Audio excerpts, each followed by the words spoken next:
Am I audible, guys? आवाज आ रही है? Yes, sir.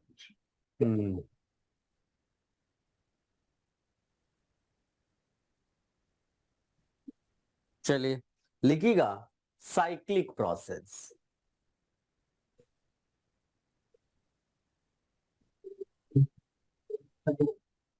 साइक्लिक प्रोसेस नाम से ही पता चल रहा है, ठीक है। अब इसमें जैसे मैं एक ग्राफिकली दिखाता हूं आपको। लेट अस से प्रेशर वर्सेस वॉल्यूम ग्राफ दिया हुआ है। इसमें हम लोगों ने प्रोसेस कैसे कराया, लेट अस से ए से बी गए हम लोग, ठीक है। ए से बी हम लोग आइसोबेरिकली गए, ठीक है ना। This is isobaric process. फिर हम लोग बी से सी आए और ये आइसोकोरिक प्रोसेस हुआ। फिर सी से डी आए, ये आइसोबेरिक प्रोसेस हुआ। और डी से वापस ए में चले गए, ये हमारा आइसोकोरिक प्रोसेस हुआ। अब ये बताओ कि ये जो ए से बी है, ये आइसोबेरिक एक्सपेंशन है कि कंप्रेशन है?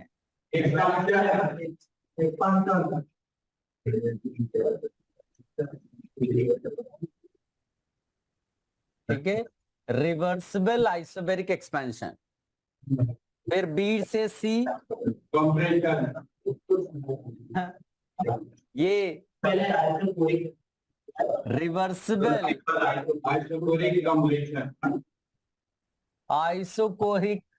अरे वॉल्यूम कांस्टेंट है, वॉल्यूम कांस्टेंट है। तो इसमें एक्सपेंशन और कंप्रेशन नहीं बोलेंगे, कूलिंग और हीटिंग बोल सकते हैं। तो क्या हो रहा है बी टू सी में? समझ गए सब लोग? फिर सी से डी में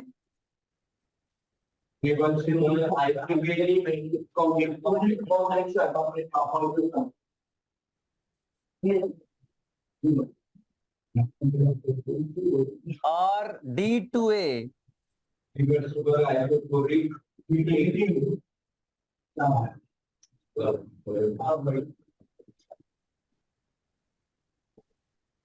ये हमने देखो, हम चलकर ए से शुरू किया था और ए पर पहुंच गए, इसीलिए ये किस कैटेगरी में आ जाएगा? साइक्लिक प्रोसेस में। अब इस साइक्लिक प्रोसेस के लिए हम लोग सबसे पहले वर्क डन फाइंड आउट करने की कोशिश करेंगे, ठीक है ना। सो बड़ा सिंपल है, वर्क इज पाथ डिपेंडेंट, ठीक है ना, पाथ फंक्शन है। तो हम लोग ए से बी का वर्क निकालेंगे, हम लोग बी टू सी का वर्क निकालेंगे, हम लोग सी टू डी का वर्क निकालेंगे, हम लोग डी टू ए का वर्क निकालेंगे और ऐड कर देंगे, वही आंसर हो जाएगा। तो चलो इसमें देखते हैं पहले। जैसे मान लीजिए कि आप ए से बी के बारे में सोचते हो, तो ए से बी के बारे में ये भी तो बोल सकते हैं ना, एरिया अंडर द कर्व, भूल जाओ कि बाकी कुछ है। जैसे ही आपने ये प्रोसेस लिया, हम लोग क्या करते थे बेटा, यही तो है, क्लियर है। तो हमारा जो वर्क ए टू बी होगा, जो वर्क ए बी होगा वो क्या होगा? पहली चीज साइन कन्वेंशन के साथ लिखना, साइन जो है वो आप लगा कर रखिएगा, माइनस हम लोग क्या लिखेंगे, बिकॉज आइसोबेरिक प्रोसेस है, हम लोग सीधे सीधे लिख सकते हैं P और ये V2 माइनस V1। क्या बात समझ में आई? इसको मान लो ये तुम्हारा P1 है, ये मान लो P2 है, ये मान लिया V1 है और ये मान लिया V2 है, ठीक है ना। तो ये हो जाएगा माइनस P, क्या लिख दें यहां पर? सही है। वर्क B टू C कितना है? आइसोकोरिक में 0 होता है ना, C2D कितना है? आप प्रेशर कितना रख दोगे बेटा? यहाँ P1 था, यहाँ P2 रख दोगे। बात समझ में आए बेटा? यहाँ के लिए फाइनल वॉल्यूम क्या होगा? V1। ठीक है, ये हो गया। बिकॉज आप जब मैं ऐसा कैसे लिख पा रहा हूं? बिकॉज यहां पर ये जो है एरिया निकालने के लिए ये कितना होगा? ये जो भी प्रेशर का वैल्यू होगा, और ये कितना होगा? डिफरेंस जो वॉल्यूम का आ रहा होगा। इसीलिए मैं बार बार ये फॉर्मूला लगा पा रहा हूं। और वर्क D2A कितना लिख देंगे? 0। अब जरा इसको ऐड कर दो। इसको ऐड कर दोगे तो ये वर्क जो हो जाएगा टोटल, इसमें अगर मैं V2 माइनस V1 को कॉमन ले लूं, V2 माइनस V1 को कॉमन ले लूं, विद नेगेटिव साइन बाहर रखने देते हैं, नेगेटिव साइन बाहर ही रहने देते हैं, तो अंदर बताओ और क्या बच जाएगा? V2 माइनस V1 बाहर लिया, माइनस साइन बाहर लिया, बताइए क्या बचेगा? P1 माइनस P2 या P2 माइनस P1?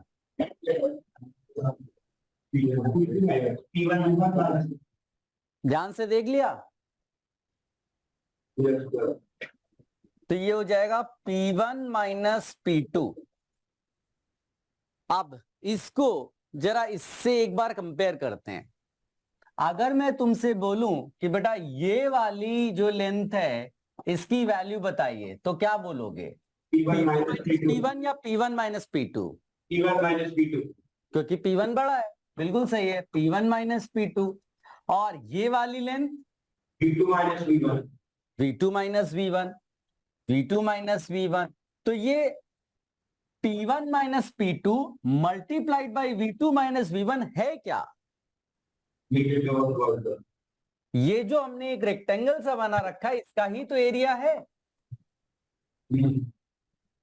यानी कि जो हमने ये फाइनल टोटल ये वर्क निकाला, जो हमने नॉर्मल अपने मेथड से निकाला, वो एक्चुअली में area enclosed by this cycle, वो एरिया निकल कर आया। तो फ्यूचर के लिए हम ये कंक्लूजन निकाल सकते हैं कि work done in a cyclic process is area enclosed by the cycle. क्या बात समझ में आया? ठीक है, इसको कॉपी कर लो बेटा।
Have you copied everything? Yes, sir. अब आप सामने एक और चीज देखो बेटा, अब इसको थोड़ा अच्छे ढंग से कंक्लूजन के साथ चीजें लिख लेते हैं, तो फ्यूचर में हमको ये सब बार बार नहीं करना पड़ेगा। आप ध्यान से देखकर बताओ, आप ध्यान से देखकर बताओ। पहले मैग्नीट्यूड की बात कर लेते हैं। देखो ये दो प्रोसेसेस में तो जीरो वर्क था, ये एक प्रोसेस जिसमें वर्क आ रहा था और एक ये प्रोसेस था वर्क आ रहा था। ये बताइए कि इसको देखकर क्या लग रहा है कि जब हमने आइसोबेरिक एक्सपेंशन कराया था तो वर्क ज्यादा मिला था, या आइसोबेरिक कंप्रेशन कराया था तब वर्क ज्यादा मिला था? एक्सपेंशन में। इसका ये मतलब है, इसका ये मतलब अच्छा, ये वर्क हमारा निगेटिव था, ये वर्क हमारा पॉजिटिव था, राइट?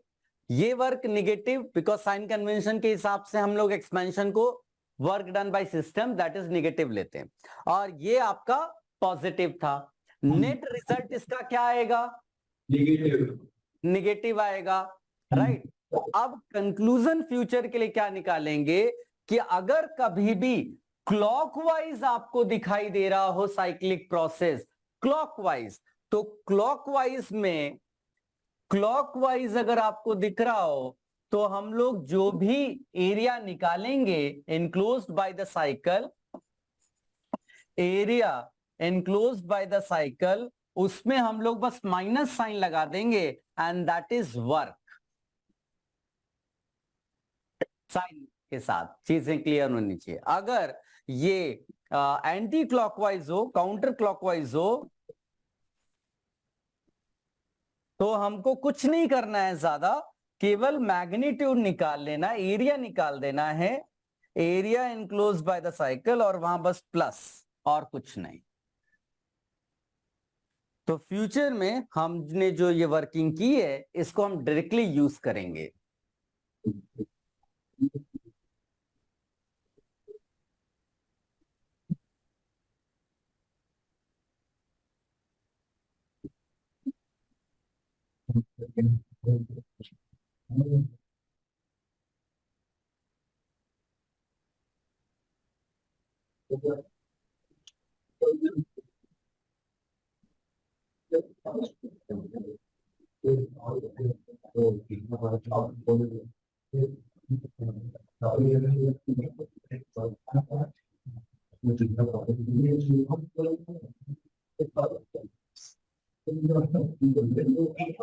हो गया?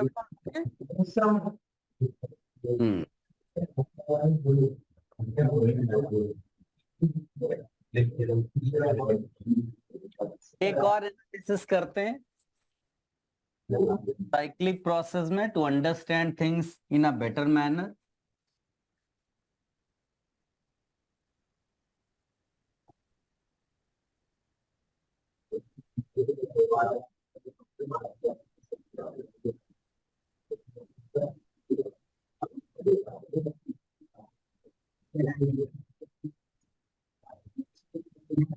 ए से शुरू करते हैं प्रोसेस, बी पर गए, बी से सी पर आए, और सी से ए पर गए। ठीक है, ये ए टू बी, अब तुम देखोगे ये किसी भी हमारे जो हमने एनालिसिस की थी उससे मैच नहीं करता, तो हम ए से बी वाले प्रोसेस को मिसलिनियस प्रोसेस लिख देंगे।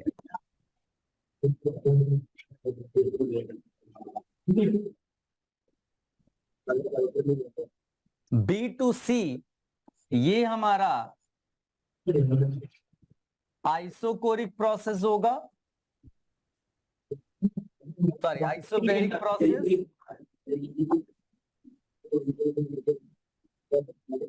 आइसोबैरिक प्रोसेस, और ये जो C2A है ये हमारा आइसोकोरिक प्रोसेस है। अब ये हमारे पास तीन प्रोसेसेस से मिलके एक साइक्लिक प्रोसेस बना। तो अब इसको एनालाइज करते हैं और एक बार और देखते हैं कि क्या वाकई में जो एरिया है साइकिल इस साइकिल का वही वर्क के बराबर आ रहा है। Let's see. तो हम लोग सबसे पहले मिसलिनियस जो प्रोसेस है ये इसकी बात कर लेते हैं, ए से बी। ठीक है, अब ए से बी आप चाहो तो इंटीग्रल पी डीवी करके निकाल सकते हो, राइट ना। और प्रेशर और वॉल्यूम में रिलेशन आप निकाल सकते हो बिकॉज ये स्ट्रेट लाइन है, और फिर सब्स्टिट्यूट करके कर सकते हो। लेकिन जो दूसरा मेथड है दैट इज एरिया, तो वो बस हमको सिंपली क्या करना है, यहां मान लीजिए कि प्रेशर P1 है, यहां मान लीजिए कि प्रेशर P2 है, यहां मान लीजिए कि V1 है, और यहां पर मान लीजिए V2 है। तो ये जो ट्रेपेजियम आपको मिला इसका एरिया क्या होगा बेटा?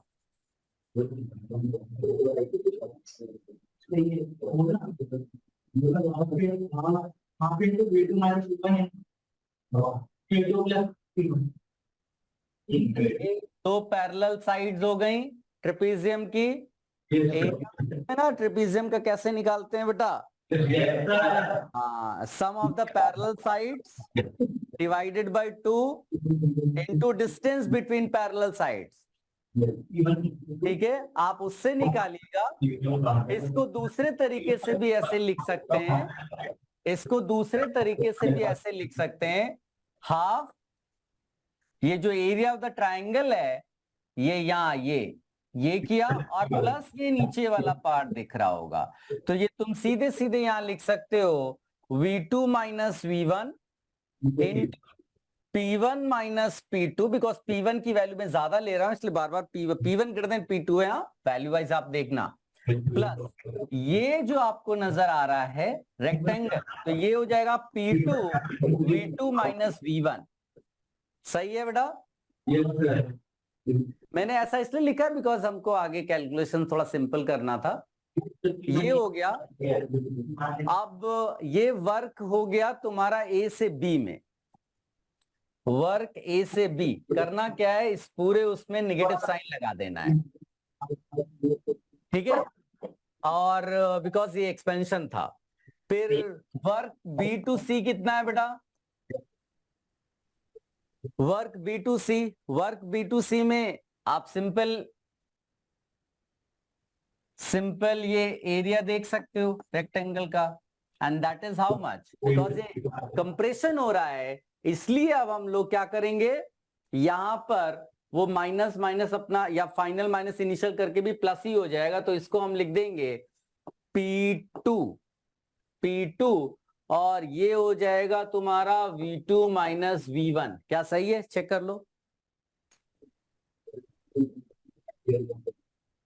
या तो आप लिखो माइनस साइन के साथ P2 और फाइनल माइनस इनिशियल, या ऐसा लिख दो। क्लियर है?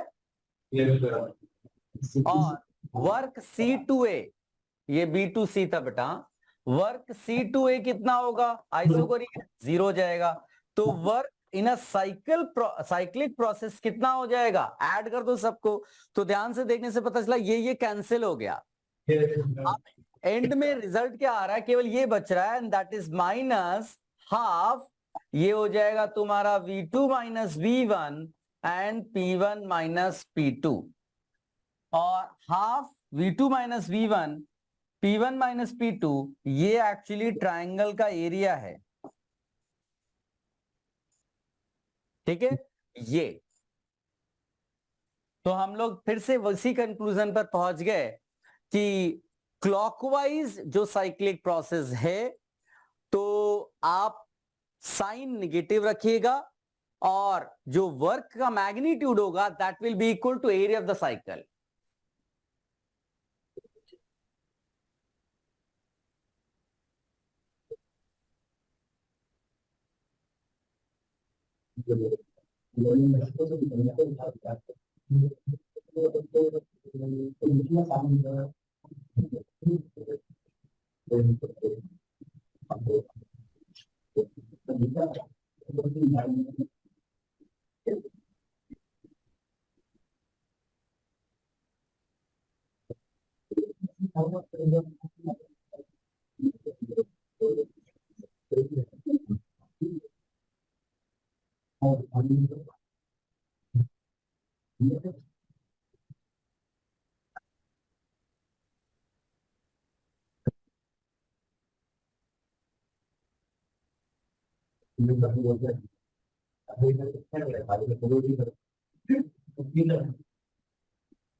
डन।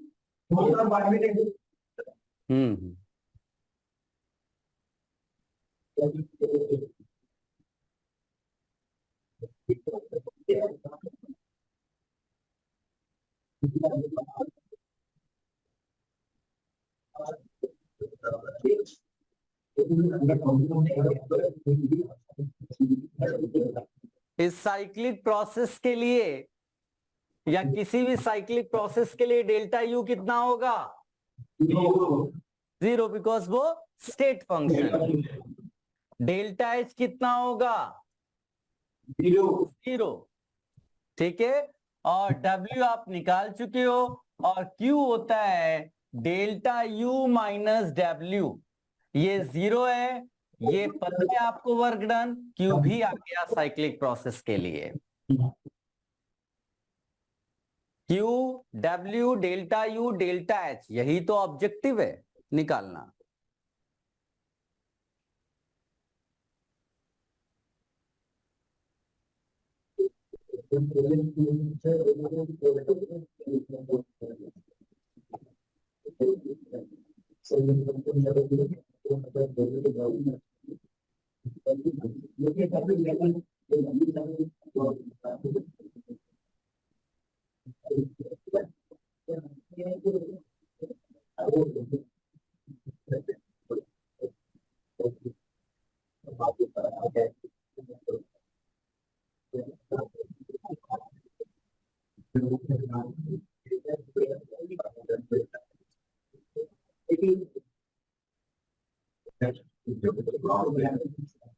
अभी हटा दे बेटा।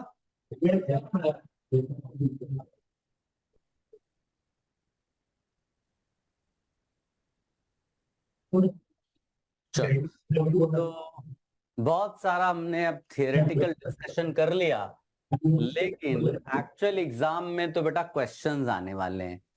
तो हमें करेक्ट अप्रोच कोशिश की हमने कि यहाँ पर आपको सब डिराइव करके चीजें दिखाई। अप्रोच भी मेरे ख्याल से क्लियर ही है आपको। तो कुछ क्वेश्चंस को देखते हैं जिसके बेसिस पे आपको सही अप्रोच का पता चलेगा। जैसे आप इस क्वेश्चन को देखो,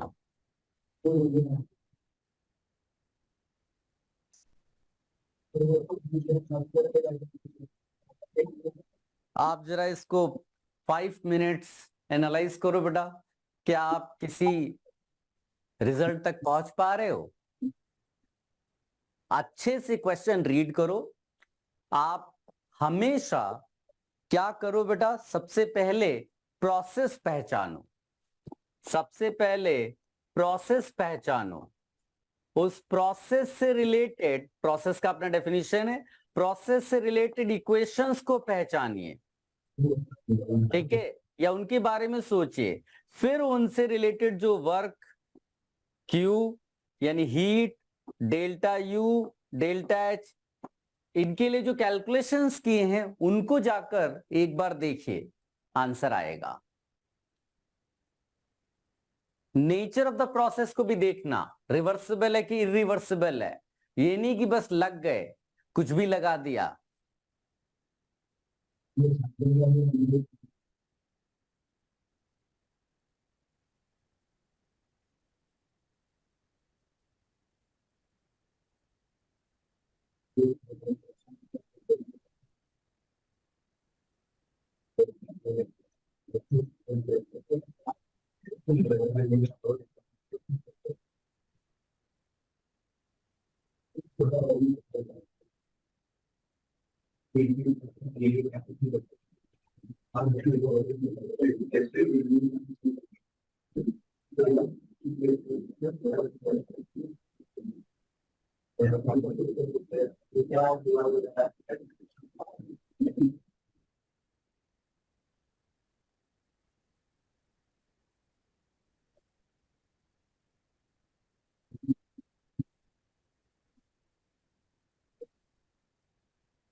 सोच पा रहे हो बेटा?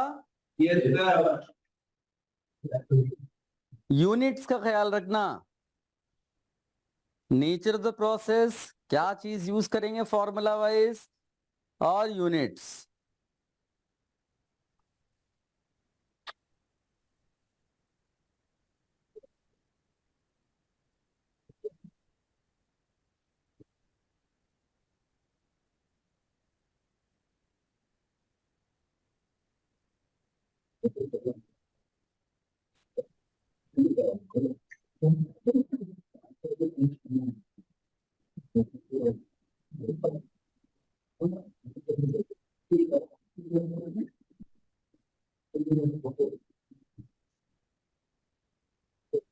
देखो, आप में से कई लोगों ने एटलीस्ट फर्स्ट पार्ट के लिए अप्रोच तो समझ ली होगी, तो उनकी भी मैं हेल्प कर देता हूँ, जो नहीं समझ पाए कि करना क्या है। तो जैसे मैंने बोला, सबसे पहले प्रोसेस को आइडेंटिफाई करिए, तो खुद ही कह रहा है आइसोथर्मल एक्सपेंशन, दिख रहा है? Yes, sir. Isothermal expansion. और शुरुआत में वो क्या कहता है, against a constant external pressure, ठीक है? तो अगेंस्ट कांस्टेंट एक्सटर्नल प्रेशर का मतलब इरिवर्सिबल वे में। Yes. तो वर्क डन जब आप लिखोगे तो लिखोगे माइनस पी एक्सटर्नल और डेल्टा वी, यानी V2 माइनस V1, ठीक है? पी एक्सटर्नल आपको पता है, राइट? और ये जो V2 और V1 है, इसको कैसे निकालें? तो V2 और V1 आपको मालूम है PV is equal to nRT होता है, तो V2 हो जाएगा nRT2 अपॉन P2, और ये तो गैस के लिए है ना, ये तो गैस का प्रेशर, वॉल्यूम, टेम्परेचर है, और V1 हो जाएगा nRT1 अपॉन P1, सब्स्टिट्यूट कर दो, तो ये रख दोगे nRT2 upon V2 minus nRT1 upon V1। क्या थोड़ा बहुत समझ में आया? Yes, sir. कितने लोगों ने बेटा यही अप्रोच लगाई थी? Very good. n बार ले लो, r मालूम है, यूनिट्स का ध्यान रखना। नंबर ऑफ मोल्स, मोल्स तो पता ही है, r की वैल्यू 8.314 रखिएगा।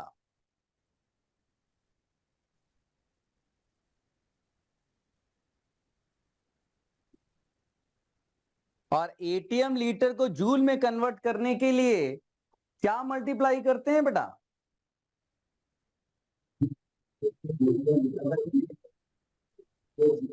याद है? 101.3 याद है? Yes, sir.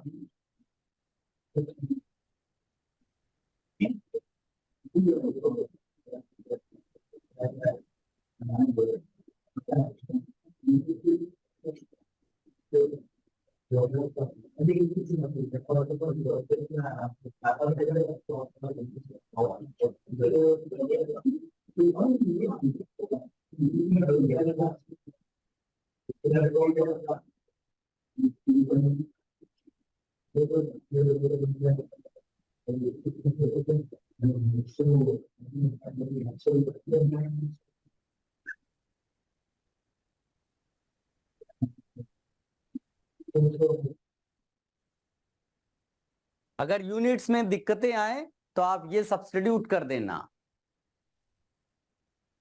आप चाहो तो प्रेशर वॉल्यूम उसको एटीएम लीटर में रहने दो तो कोई प्रॉब्लम नहीं है, आप उसके बाद सब्स्टिट्यूट कर सकते हो।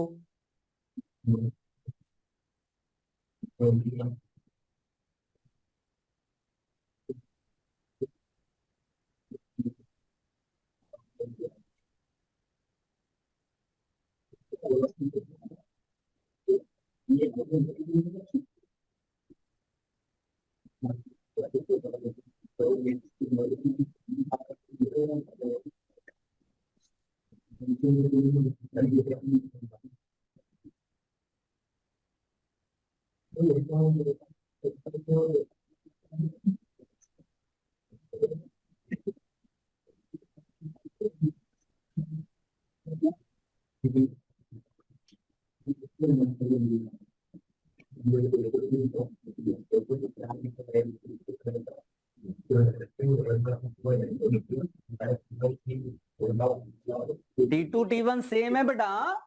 Yes, sir. अगर आप वो लगा रहे हो जो मैंने किया तो टी कॉमन ले लो, नहीं तो आप V2 अलग से, सॉरी ये तो P2, ये गलत कर दिया मैंने, यहाँ P2 लिखना है। या तो आप सेपरेटली इनकी वैल्यूज निकाल कर सब्स्टिट्यूट कर दो, तो लीटर में भी निकालेंगे तो चलेगा, फिर एटीएम लीटर को बाद में कन्वर्ट कर लो, ठीक है? Yes, sir.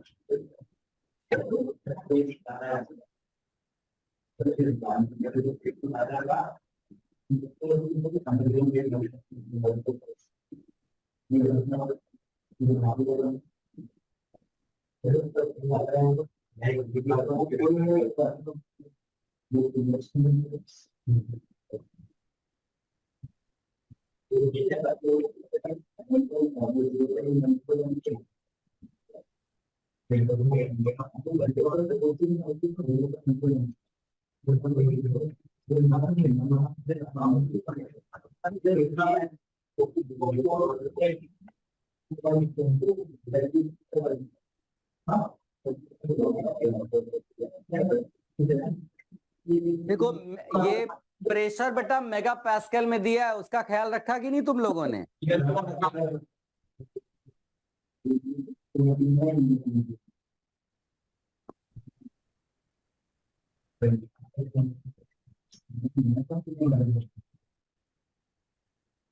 ये भी तुम लिख सकते हो बेटा यूनिट्स में, कोशिश कर रहा हूँ जो जो जरूरत पड़ रही है उसको लिख देता हूँ।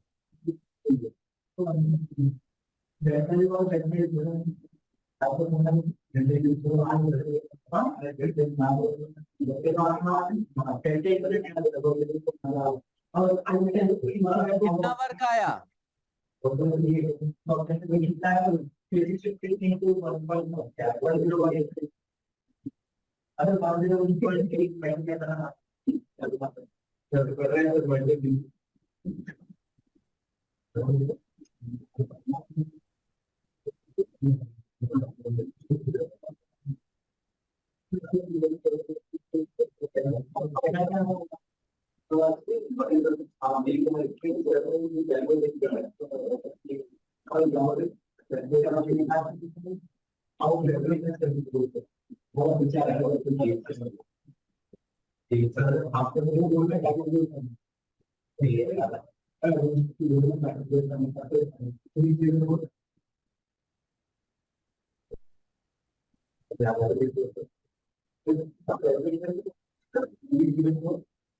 देखो यही आंसर आया क्या?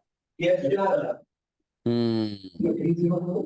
और बिकॉज ये आइसोथर्मल प्रोसेस है, आपका जो डेल्टा यू है वो कितना हो जाएगा? Zero. जीरो। डेल्टा एच कितना हो जाएगा? एनसीपी डेल्टा टी है जीरो। और फर्स्ट ऑफ थर्मोडायनेमिक्स कहता है Q is equal to delta U minus W, ये जीरो हो गया तो Q का वैल्यू सीधे सीधे ये माइनस डब्ल्यू यानी 9.136।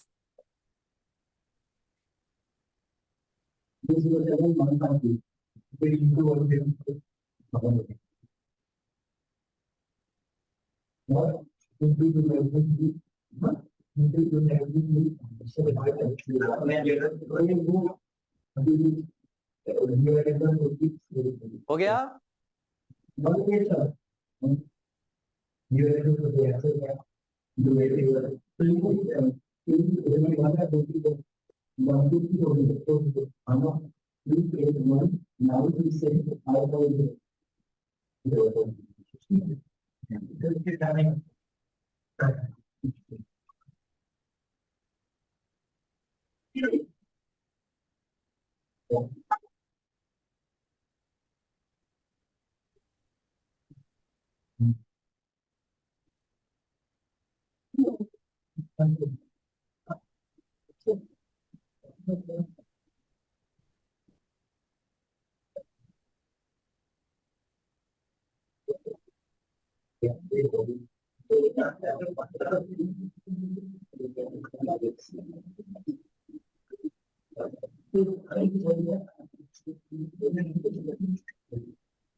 Should I remove this?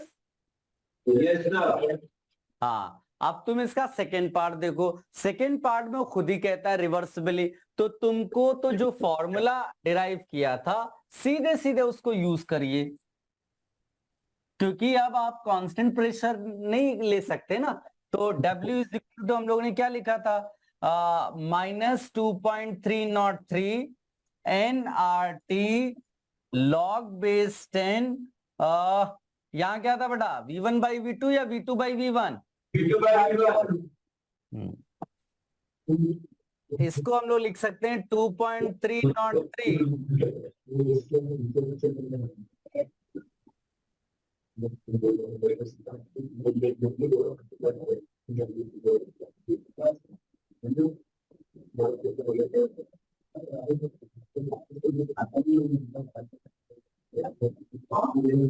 Value substitute करिए और सीधे W का वैल्यू आएगा, और W का वैल्यू आएगा उसके बाद डेल्टा U तो जीरो ही रहने वाला है, डेल्टा H जीरो ही रहने वाला है, और Q फिर से क्या हो जाएगा? माइनस W के बराबर। केवल डिफरेंस किस चीज का आया कि वर्क आपने कैसे निकाला।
हटा दें इसको। Yes, sir. देखो अभी तुमको आइडिया लगा कि क्वेश्चंस किस तरह के एग्जाम में आ सकते हैं। इसको देखो बेटा, आज डिस्कशन किया है हम लोगों ने। पहले प्रोसेस पहचाने, फिर नेचर पहचाने, फिर सोचें कि डायरेक्ट फॉर्मूला कुछ लगाया जा सकता है या नहीं।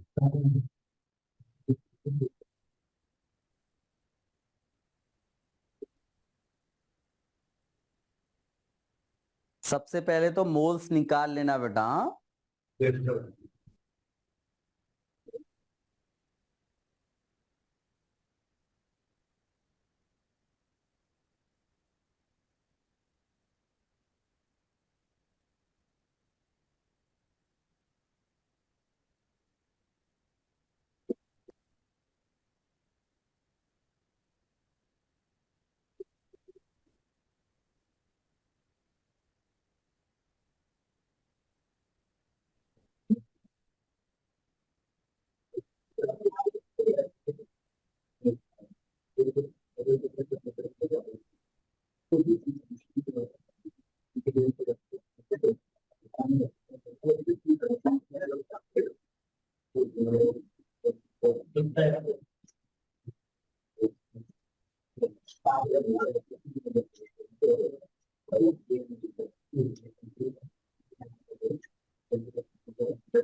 N2 डायटोमिक गैस है बेटा, और उसके लिए तुम्हें गामा का वैल्यू पता है, राइट?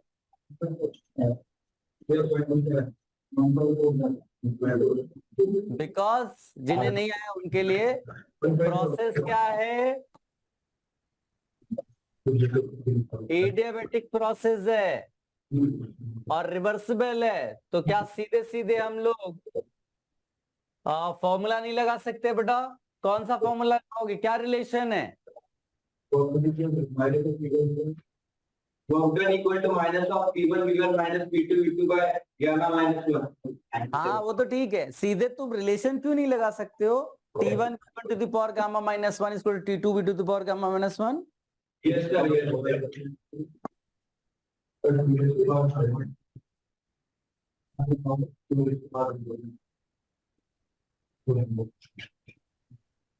गामा कितना रखोगे डायटोमिक के लिए? 1.4.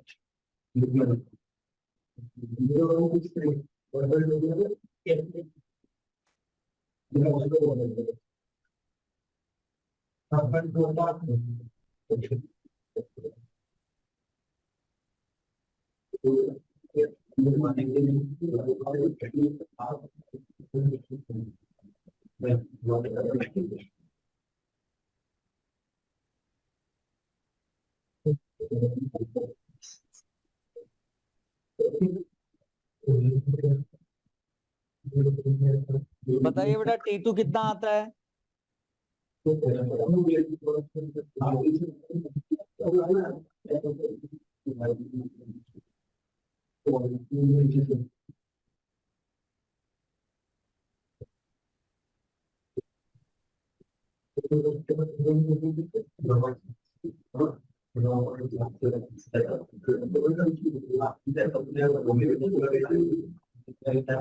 सेवन फाइव रख देना गामा की वैल्यू, तो वहां पर आपको 2/5 नजर आने लगेगा।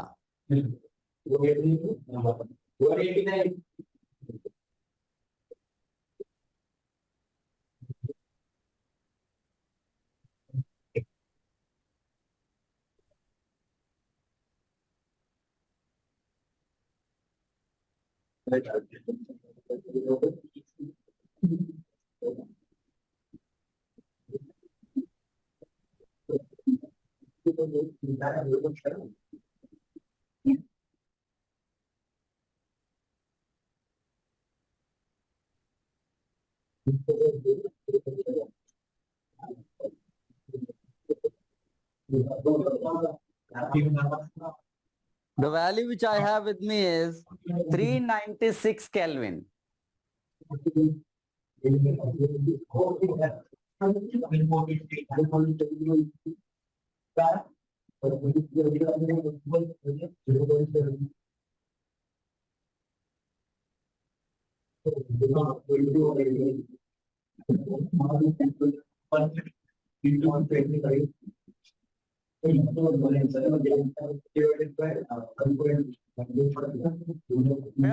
ये अगर तुम लोग का कैलकुलेटर ना हो अभी के लिए तो 2 to the power 2/5 को 1.32 लिख देना।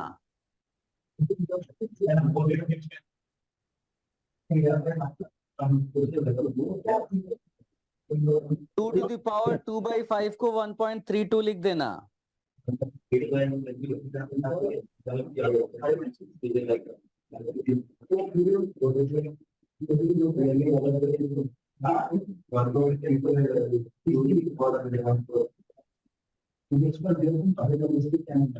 इसके बाद T2 आ गया तो डेल्टा U क्या करोगे?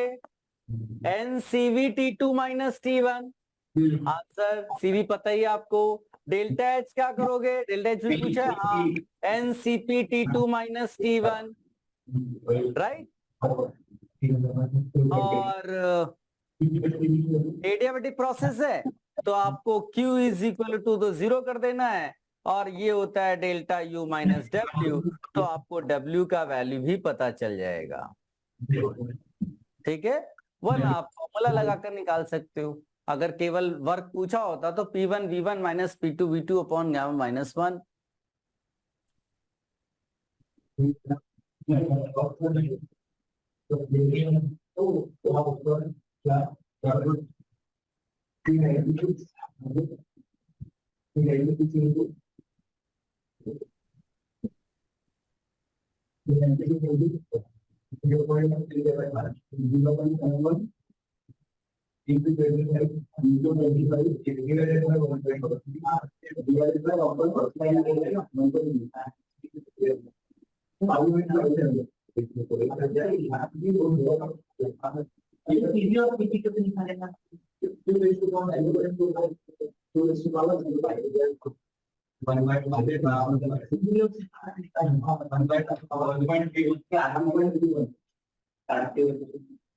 हो गया बेटा, हटा दें। चलो, ये अप्रोच भी आपको क्लियर हुई। आगे बढ़ते हैं, इसको देखो बेटा।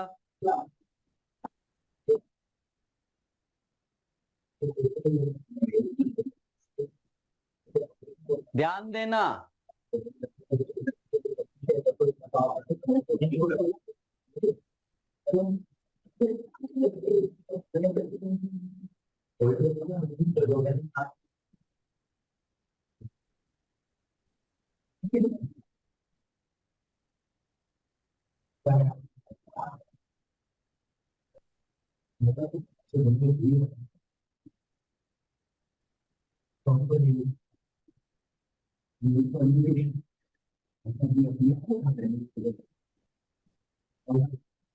क्या फॉर्मूला लगाकर आंसर निकाल सकते हो?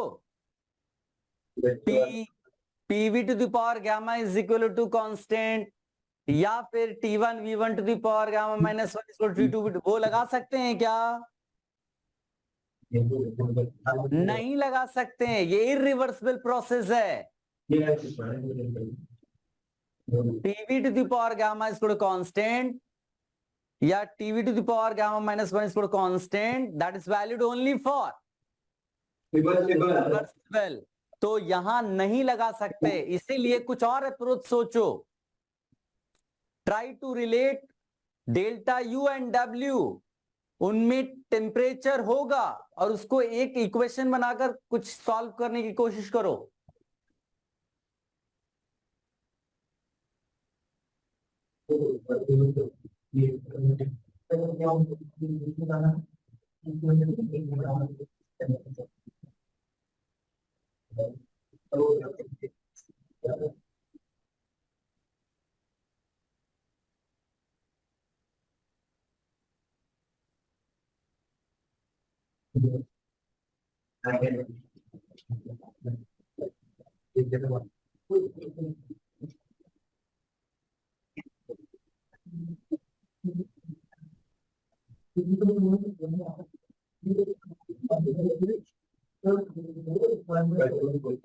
जब तक आपके थर्मोडायनेमिक्स के लेक्चर चल रहे हैं ना, तुम एक छोटा कैलकुलेटर रख सकते हो।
देखो, जिन्हें अप्रोच क्लियर हुई और सॉल्विंग चालू कर दी है, अच्छी बात है। जो बेचारे नहीं समझ पा रहे हैं वो ध्यान दें। एडियाबेटिक प्रोसेस है, इसलिए फटाफट Q इज इक्वल टू 0 तो लिख ही दोगे। और फर्स्ट लॉ ऑफ थर्मोडायनेमिक्स क्या कहता है? फर्स्ट लॉ ऑफ थर्मोडायनेमिक्स कहता है Q is equal to delta U minus W. Q आपने 0 किया, सीधे सीधे डेल्टा U W के बराबर हुआ। अब डेल्टा U निकालने का तरीका क्या है? NCV T2 माइनस T1, ठीक। और W निकालने का तरीका उसने खुद बोला है, against a constant external pressure. तो ये कर देंगे P एक्सटर्नल और यहां लिख देंगे V2 minus V1। Now because हमको टेम्परेचर में डील करना है, तो ये जो वॉल्यूम उसको टेम्परेचर के टर्म्स में लिख देंगे। तो ये P एक्सटर्नल ये तो दिया ही हुआ है, और V2 क्या हो जाएगा? nRT2 upon P2 minus nRT1 upon P1। ये देखो, इससे सॉल्व करने की कोशिश करो। सर W माइनस 1 टू 46 आती क्या? क्या बेटा? Minus 1 to 46। अच्छा, वैल्यू बता रहे हो? Yes. अरे वाह, क्या किस चीज की वैल्यू बताई तुमने?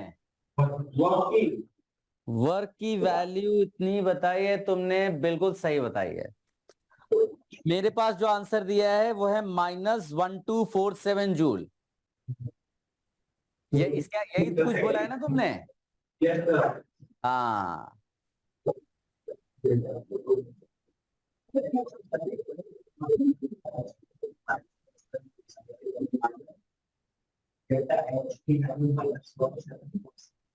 डेल्टा है -1746। डेल्टा एच की वैल्यू, अच्छा पहला वाला तुम्हारा ठीक है।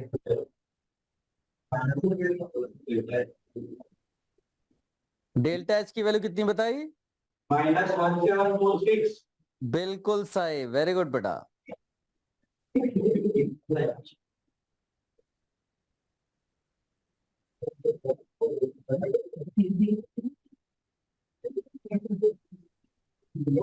एटॉमिक मॉलिक्यूल दिया है, उसके लिए सीवी का वैल्यू 5/2r रख देना जिसे नहीं आ रहा है।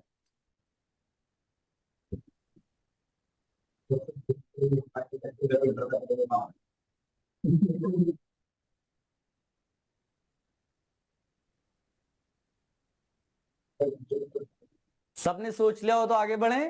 Yes sir. Hmm. And sir final temperature 270 के सर। क्या? Sir final temperature 270 kelvin. Final temperature पूछा है क्या? Yes sir. हाँ पूछा है। 270, वेरी गुड बेटा, करेक्ट है।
देखो अप्रोच अब तुमको क्लियर हो रही होगी कि ऐसे क्वेश्चन जब भी आ रहे हैं तो समहाउ अगर हम फाइनल टेम्परेचर निकालें T2, उसके बाद हमारे लिए चीजें निकालना आसान हो जाता है, क्योंकि डेल्टा यू पूछता है तो एनसीबी डेल्टा टी कर देते T2 - T1, और डेल्टा एच पूछेगा तो एनसीबी डेल्टा टी कर देंगे। फाइनल टेम्परेचर निकालने के लिए चेक करना है प्रोसेस क्या है। ये कहता है रिवर्सिबली प्रोसेस है एडियाबेटिकली, तो सीधे आप इक्वेशन लगा सकते हैं T1 V1 to the power gamma -1 equal to T2 V2 टू द पावर गामा -1। क्लियर है? Yes sir. और एनसीपी डेल्टा टी में एन की वैल्यू तो पहले ही निकाल देना पीवी अपॉन आरटी करके।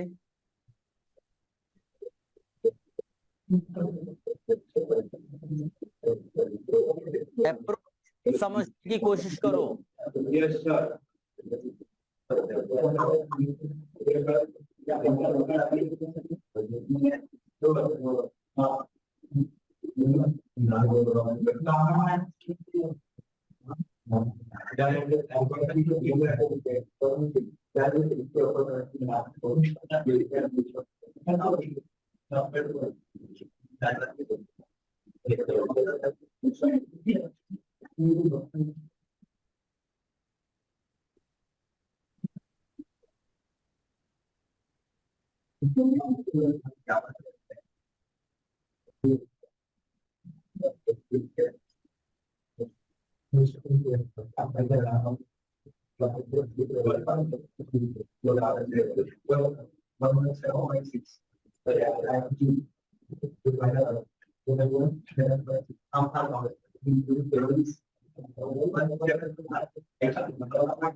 Sir 117.5 joule. माइनस कितना? 117.5। वेरी गुड, मेरे पास आंसर जो दिया है वो -115.87 लिखा हुआ है।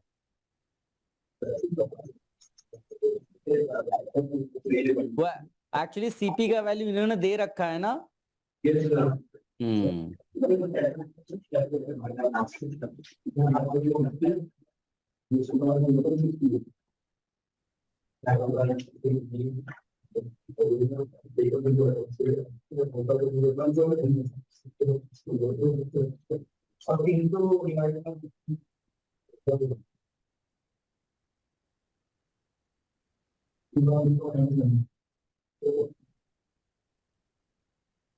चलो ये भी हटा दें।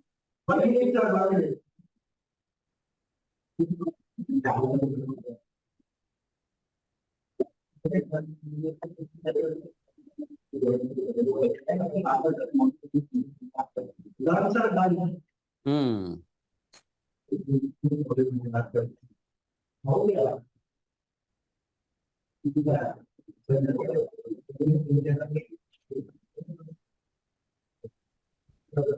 सोचिए बेटा।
क्या है इस क्वेश्चन में?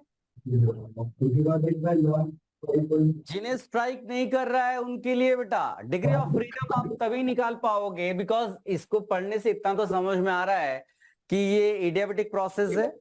इडियाबैटिक प्रोसेस के लिए अगर तुम फॉर्मूला लगाओगे T V to the power gamma is equal to constant T1 V1 to the power gamma minus 1 is equal to T2 V2 to the power gamma minus somehow अगर तुम gamma की value निकाल लो तो तुम्हें ये पता चल जाएगा कि एटॉमिसिटी क्या है और उससे डिग्री ऑफ फ्रीडम आ जाएगा।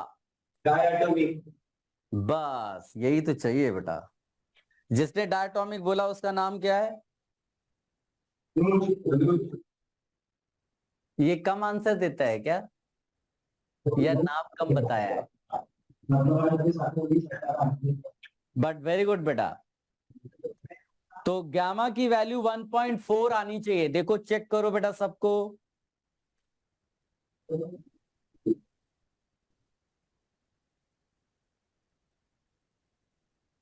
और उसके बाद एक बार तुम्हारे पास गामा की वैल्यू आ गई तो तुम आराम से वर्क डन निकाल सकते हो। P1 V minus P1 V1 minus P2 V2 upon gamma minus 1.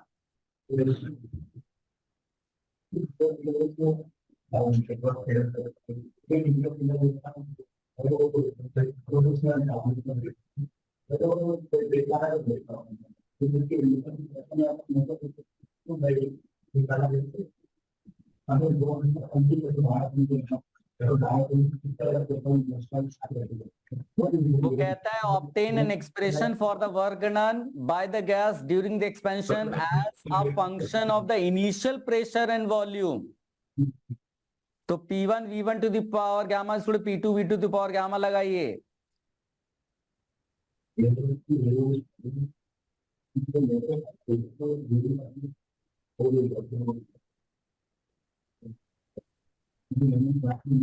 Final pressure volume को इनिशियल प्रेशर वॉल्यूम के टर्म्स में लिखिए.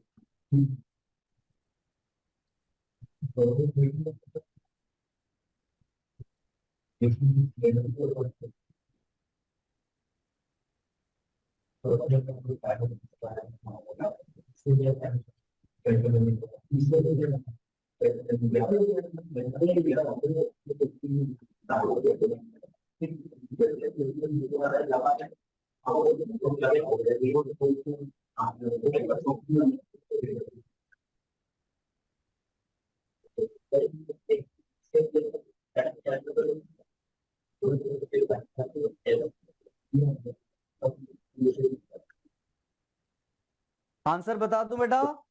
Yes, sir. ये मेरे पास जो आंसर दिया है वो 1.25 PV. अगर इनिशियल प्रेशर P है, वॉल्यूम V है, तो 1.25 PV.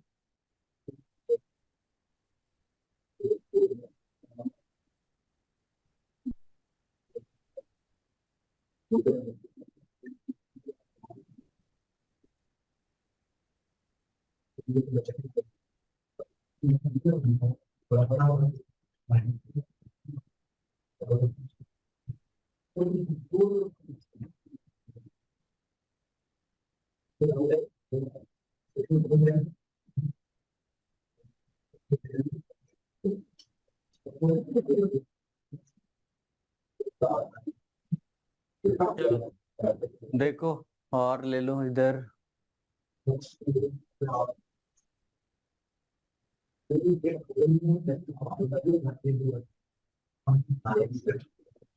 इसको देखो बेटा.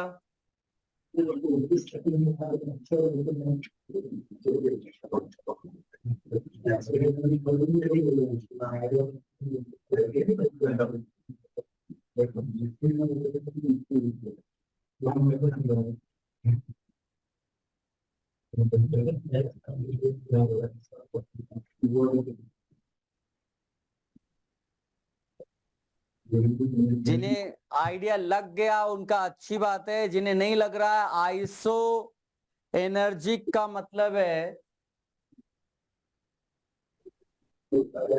Delta U is equal to 0.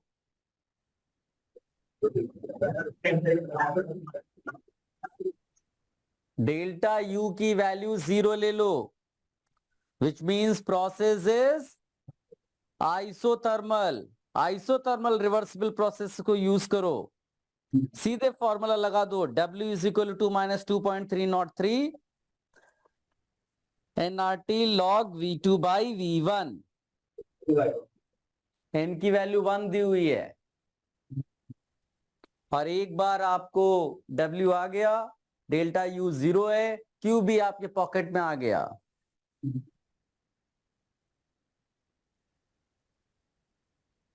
Isothermal process है, डेल्टा H भी 0 हो जाएगा.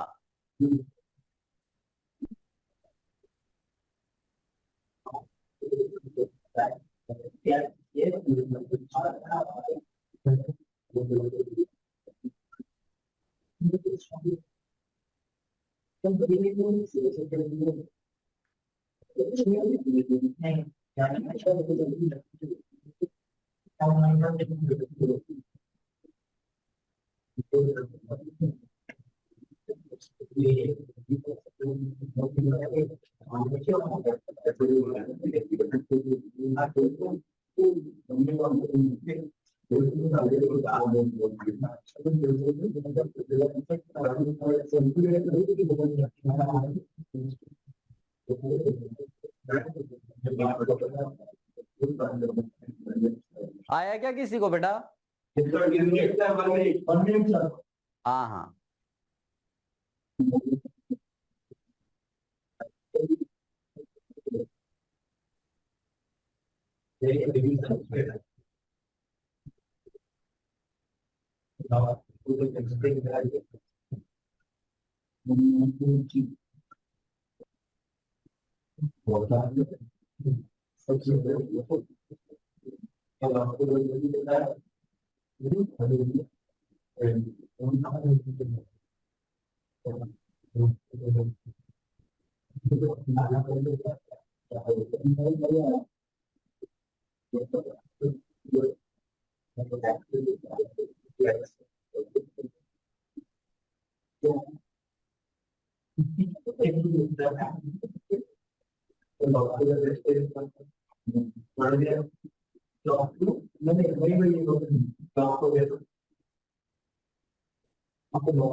हो गया बेटा?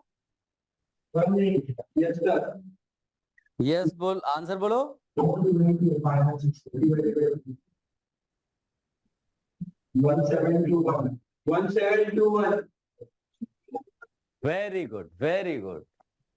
मेरे पास जो वैल्यू दी है वो ये है। हाँ, इसके आसपास जो भी आएगा सब सही है।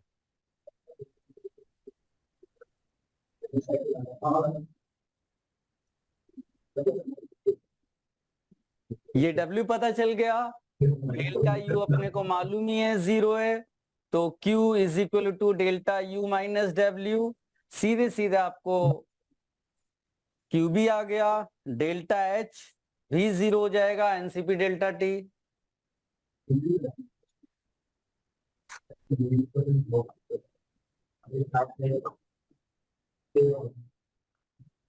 अभी हम ये सब फिजिकल प्रोसेस की बात कर रहे हैं बेटा।